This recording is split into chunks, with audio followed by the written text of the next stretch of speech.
को दर्द नहीं होता। ये कहानी रिया की है, जो कि एक बड़ी बिजनेस विमेन है। उसको किसी के दर्द से कोई फर्क नहीं पड़ता।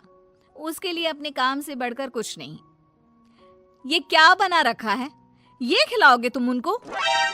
माफ करना छोटी मालकिन, मैं फिर से बना देता हूँ। अरे क्या हुआ बहू, क्यों चिल्ला रही हो इन पर इतनी सुबह सुबह? अब क्या कर दिया इन्होंने? मम्मी जी, अभी दोपहर को मेरे बहुत ही इम्पोर्टेंट गेस्ट आने वाले हैं और इनका खाना ऐसा है बेस्वाद। अगर ये खाएंगे तो क्या सोचेंगे? इनको अभी के अभी नौकरी से निकाल दो। मुझे ऐसे लोग काम पर नहीं चाहिए जिनको ठीक से काम करना नहीं आता। अरे लेकिन बहू, ये बहुत सालों से हमारे लिए काम कर रहे हैं, ऐसा कैसे निकाल दे? हाँ मेम साहब, मुझे नौकरी से मत निकालिए। मैं अच्छे से काम करूंगा, आपको शिकायत का कोई मौका नहीं दूंगा। मैंने एक बार जो बोल दिया सो बोल दिया। जल्दी से कोई नया शेफ ढूंढ कर लाओ। अगले दिन ऑफिस में, ये सब क्या है? अभी तक ये काम पूरा क्यों नहीं हुआ है? मैम, वो क्या? किसको दिया था मैंने ये काम? उसको अभी मेरे सामने बुलाकर लाओ। जी मैम।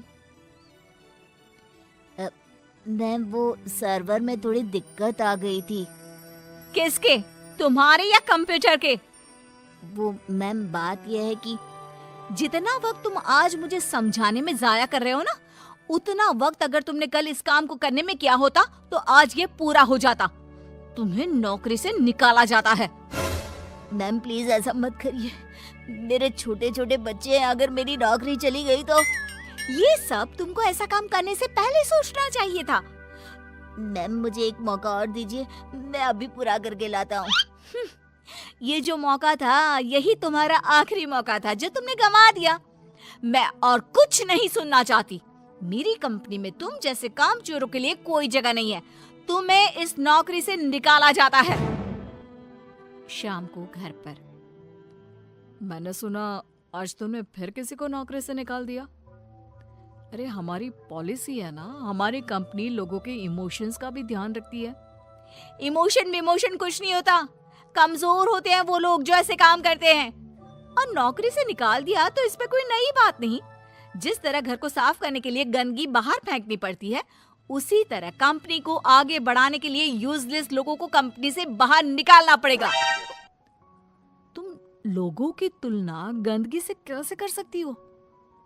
जिस स्पीड से तुम लोगों को निकालती हो, मुझे डर है कि किसी दिन कंपनी के सभी लोग ही ना निकल जाए। फिक्र मत करो, ऐसा कभी नहीं होगा। ऐसी बड़ी कंपनी में काम करने के लिए लोग तरसते हैं। जिनको नौकरी लग जाए वो खुशी से पागल हो जाते हैं। तो ऐसी कंपनी कभी खाली हो ही नहीं सकती। वैसे भी मुझे किसी की इमोशन से कोई लेना देना नहीं है। लेकिन बहू, तेरे स्वभाव को देखकर लगता है कि जरूर खाली होगी। अरे बहू, लोगों को दर्द होता है तो ये क्यों नहीं समझ पाती है? मम्मी जी, आप कब आई? आपको क्यों ऐसा लगता है? दर्द वर्द कुछ नहीं होता। कम से कम मैंने तो इस दर्द नाम की चिड़िया को कभी फील ही नहीं किया। क्योंकि बहू तो दूसरों की भावनाओं की कदर नहीं करती। दूसरे क्या सोच रहे हैं, क्या कर रहे हैं, वो क्यों नहीं कर पा रहे हैं, किसी की परवाह नहीं करती। ऐसा नहीं होता बहू। तो मम्मी जी, आप कह रही हैं कि मैं दूसरों के पर्सनल कामों के लिए अपना काम रोक दूं और उनसे उनका दुखड़ा सुनूं? हाँ बताओ भाई, क्या हुआ? नो वे। नहीं बेटा, मेरा मतलब ये है कि तू बस एक गलती होने पर लोगों को काम से निकाल देती है। ये भी नहीं सोचती कि अगर उसे काम से निकाल दिया तो उसका घर कैसे चलेगा, वो अपने बच्चों की फीस कैसे भरेगा। मम्मी जी, आपका मतलब है वो कितनी भी गलती करे मैं उनको माफ कर दूं और वापस ले आऊं? मम्मी जी, अगर मुझे ऐसा ही करना होता तो मैं कंपनी नहीं खोलती, कोई धर्मशाला खोलती, ताकि जिसका जब मन करे आए और जब मन करे जाए। माँ का वो मतलब नहीं है। माँ बस इतना बोल रही है कि अगर वो गलती करते हैं तो उनको डांट लिया करो, समझा दिया करो। लेकिन नौकरी से निकालना बहुत ज्यादा नहीं हो गया? मम्मी जी, आपको भले ही ऐसा लगता हो, लेकिन मैं इतनी बड़ी कंपनी ऐसे ही नहीं चला रही हूँ। ऐसे बहुत देखे मैंने और मैं ये अच्छी तरह जानती हूँ कि ये कैसे सुधरेंगे। इसलिए आप चिंता मत कीजिए और आप प्लीज मेरे कामों में दखल मत दीजिए। मुझे अच्छी तरह पता है कि मैं क्या कर रही हूँ। एक दिन अचानक से रिया की बेटी की तबीयत बहुत खराब हो जाती है और रिया कंपनी की जरूरी मीटिंग छोड़ देती है। बहू, तू यहाँ क्या कर रही है? तेरी तो बहुत जरूरी मीटिंग थी ना? मम्मी जी, आप ऐसे समय में मीटिंग की बात कैसे कर सकती हैं? और मेरी बेटी कहाँ है? क्या हुआ है उसको? डॉक्टर ने क्या कहा? यूं अचानक से बेहोश कैसे हो गई? उसका बीपी लो हो गया था, जिसकी वजह से वो चक्कर खाकर गिर पड़ी और उसको थोड़ा बुखार भी है। अच्छा हुआ, कोई ज्यादा घबराने वाली बात नहीं है। मैं तो डर ही गई थी। और बहू, तेरी मीटिंग, उसका क्या हुआ? तुझे तो भारी नुकसान हो गया होगा। होने दीजिए मम्मी जी, मेरे लिए इस वक्त मेरी बेटी से बढ़कर कुछ भी नहीं है। ऐसी मीटिंग्स तो फिर आती रहेंगी। लेकिन बहू, कुछ दिनों पहले तुमने ही कहा था कि किसी के निजी काम के लिए तुम्हारा काम नहीं रुकेगा, तो फिर ये सब क्या है? मम्मी जी, आपको क्या हो गया है? ये किसी का भी निजी काम नहीं है, ये मेरा अपना निजी काम है।